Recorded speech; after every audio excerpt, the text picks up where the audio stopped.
جمهوري الكريم، فين ما كنتوا سنة سعيدة بالصحة والخير والسلامة. تنعاد عليكم السلام عليكم خوتي وحبابي. وهنا بغيت ندير واحد الميساج لبعض لي باج ولا بعض الناس اللي دخلوا عندي في الخاص، هما قلة ولكن دخلوا عندي الخاص كيقولوا لي بانه انت السباب وانت كذا فهادشي دابا اللي رايج على قضية حمزة مومبيبي. اول حاجة بالنسبة لحمزة مومبيبي، انا من الناس المتضررين، وانا من الناس اللي بقيت صامده حتى لهذا الوقت كنتكلم على حساب حمزة مومبيبي، ولكن اقسم بجلال الرحمن ما عمري درت شكايه بفنان وما عمري درت شكايه بفنانه.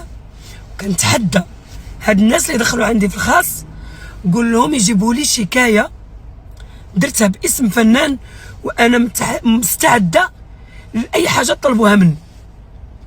اقسم بالله طلبوا مني اي حاجه غنديرها، ولكن جبدوا لي شكايه درتها باسم فنان.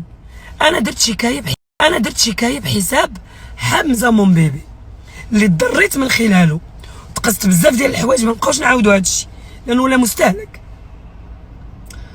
ولكن بقيت صامده حتى لهذا الوقت بحساب حمزة مومبيبي اللي تضريت فيه بزاف.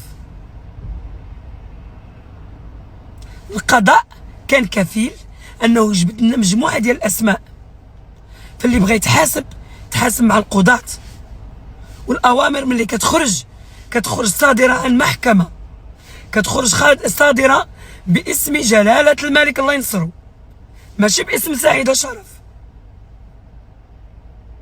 فاللي بغى يعني يحط عليا شي حاجه باطله هذه حاجه اخرى. انا كنقول لكم الا كانت شكايه من عند سعيدة شرف ودايرها باسم اي فنان او فنانه جيبوها لي وانا مستعده للحساب. فميساج لهاد الناس هادو خصوص اللي دخلوا عندي الخاص، كنقول لكم مره اخرى سعيدة شرف راه انسانه، قبل كل شيء انا اخر همي انني شي واحد يدخل الحبس. انا منين تحول الانسان من متهم المدان فانا خديت حقي صافي. هنا بالنسبه لي خديت حقي. حتى حاجه ما فيت شي انسان ملي كتكون خارجه عن القانون. القانون يصدر عن محكمه اللي كيقدروا يتدخلوا هما اصحاب القرار. انا متضرره فقط وباقا كنرجع من حساب حمزة مومبيبي. هنا ما كنخاطبش فنان وكنخاطب فنانه. الله يصاوب لكل واحد. في الاول والاخر حنا ناس كنبقاو انسان، فالله يصاوب لكل واحد وما كنشمتش. انا قلت لك ملي تحول الانسان من المتهم المدان انا خديت حقي تماك صافي برت.